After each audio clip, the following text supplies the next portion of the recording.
News.mc on Monaco Info is brought to you by Monaco Legend Properties.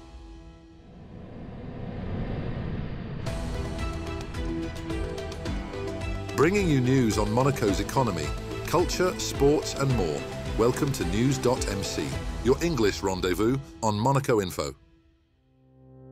Coming up on News.mc, discover past week's top stories and meet the people who make Monaco. My name is Graham Holsall from Jules Estates, Monaco. You are watching News.mc on Monaco Info.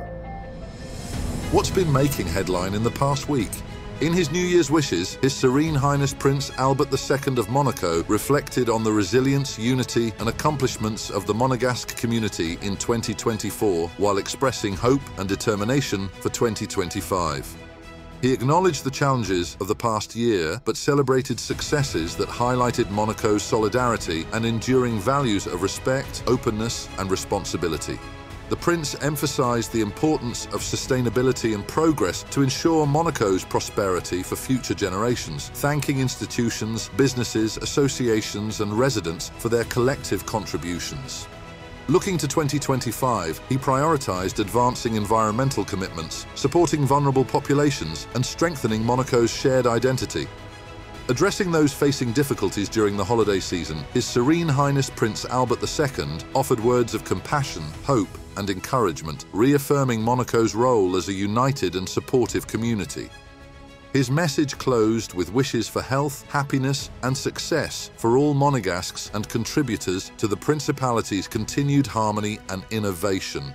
His Serene Highness Prince Albert II was joined by Her Serene Highness Princess Charlene and their children, Hereditary Prince Jacques and Princess Gabriella, at the closing of his message as he urged Monaco to embrace the year ahead with confidence and shared purpose while building on the strong foundation of community spirit and collective strength that defines the Principality.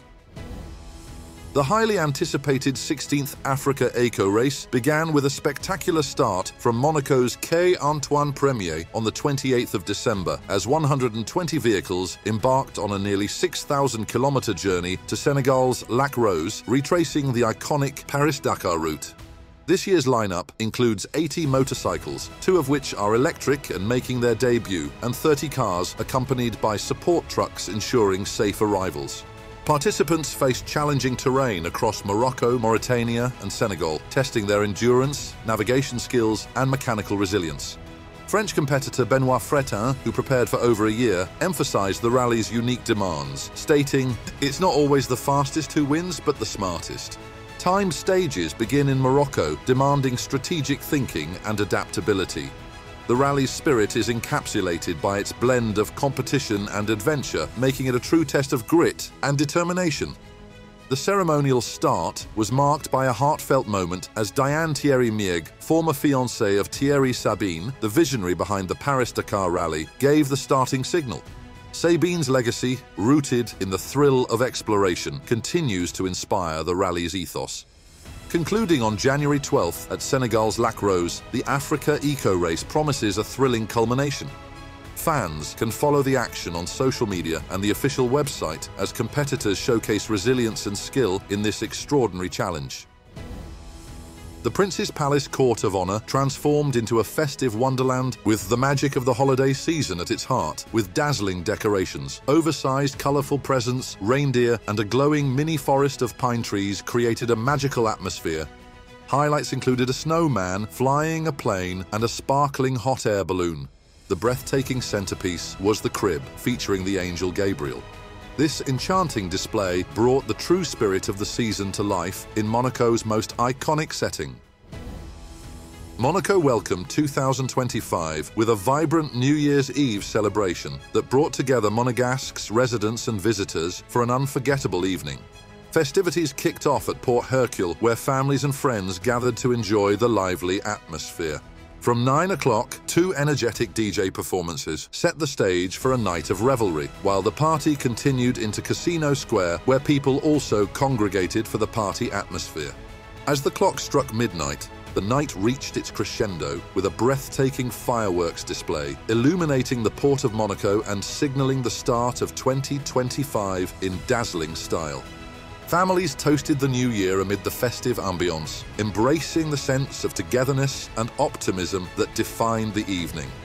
Monaco's New Year's Eve celebrations seamlessly blended tradition and modernity, creating a magical experience for all. It was a joyful farewell to 2024 and a warm, festive welcome to the year ahead. Monaco strengthened security measures during the festive season, focusing on road safety and crowd control. Minister of the Interior Lionel Betha emphasized zero tolerance for reckless driving and highlighted the importance of collective responsibility. Police presence was tripled, with over 60 operations, resulting in 200 fines. Authorities targeted drunk driving, urging partygoers to use taxis and avoid risks to themselves and others. Minister Betha announced stricter penalties for speeding, enhanced intoxication detection, and new offences for endangering others while under the influence. Crowd control and alcohol restrictions at key venues ensured safety, supported by local business collaboration. These measures underscored Monaco's commitment to ensuring a secure and festive holiday season for all. The Roca team turned up and showed out in a high-scoring EuroLeague away game to remember, putting up 105 points to Alba Berlin's 90 on the evening of Thursday, January 2nd. Monaco's Mike James was unstoppable, scoring 23 points while also registering 7 assists and 3 rebounds. Next up, our exclusive interview with the personalities making the Principality. My name is Graham Holsall from Jules Estates, Monaco. I was born in the UK and I lived in the UK all my life. Early 2000, I went to live in Hong Kong. My brother and I had a family toy business and I lived there till 2013. And then during the holidays, I used to come down to the south of France because I sold my property in the UK in the Lake District, and I thought when I retire I'm going to come and live here. I was in the property business in England and a little bit in Hong Kong, and Hong Kong is very like Monaco. It's a concrete jungle, and I became a resident here in 2013, and then I got the Marchand de Biens license in 2015, and I've never looked back. It's safe here. And from fiscal reasons, it's quite good because I lived in Hong Kong and I didn't want to go back to the UK. And the location here is fantastic. You can drive to Italy in an hour. You've got Nice Airport up the road. You can fly anywhere in the world. Everything works here, you know? That's what I like. It's quite a unique place. That's how I'd describe it. Basically, in the property business here, I just buy and sell apartments that need renovation. And when I first started the property business here, I just bought studios. And in those days, people get a residency with a studio. It's now changed. So after about 18 months or 2 years, I started to branch out to 2-room apartments and 3-room apartments. I changed the floors, the windows, electricity, the plumbing. So we start from scratch. And the key, I think, to my success or other people who are successful is doing good quality renovation. There's no point in doing anything that's cheap. The people coming to Monaco have got money and they want quality, you know. When you look at all the statistics, it's obvious that the property market here is okay, but the people coming here now, they want bigger properties. Most of the apartments, a minimum of 500 square meters, like the Petit Africa. And that's what people want today, I think. And I think the problem at the moment is that there aren't many big properties. So I think the extension is very good for Monaco.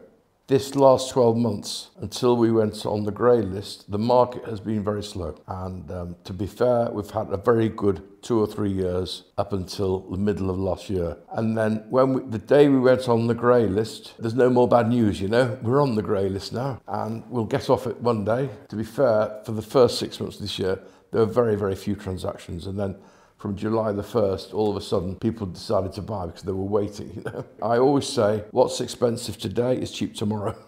We don't get many Americans coming here. They're taxed on their worldwide income. So I think a threat to Monaco is if Switzerland and England said, right, you live in Switzerland, you have a British passport or a Swiss passport. If you leave the country, you're going to be taxed on your worldwide income. That could be a problem for Monaco.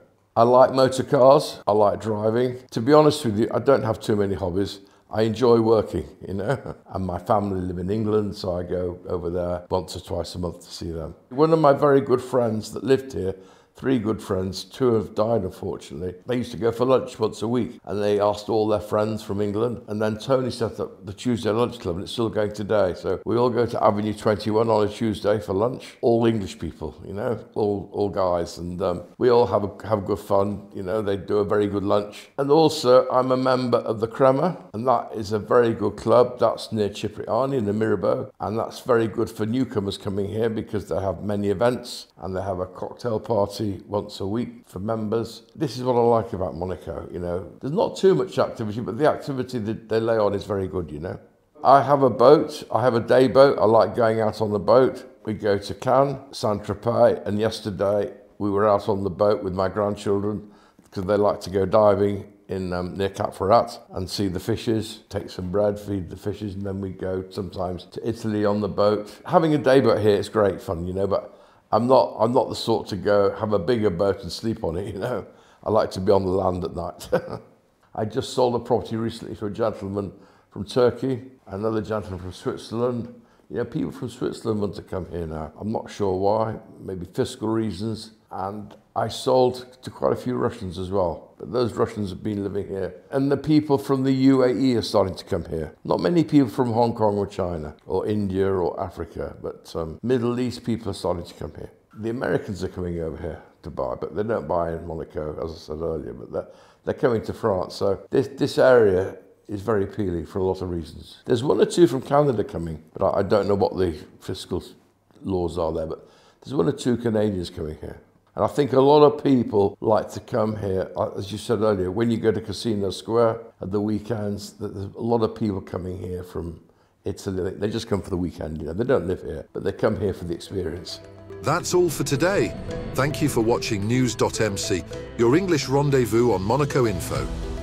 Discover the full interview and more stories on our websites, News.mc and MonacoInfo.com. Next week, we will receive Laurence Jenkel, French artist based in Monaco. This show is intended to provide a summary of the past week's top stories for the English-speaking audience. For daily and real-time news updates in English, please visit News.mc and subscribe to our free daily newsletter. For French news, visit MonacoInfo.com. This show was brought to you by Monaco Legend Properties.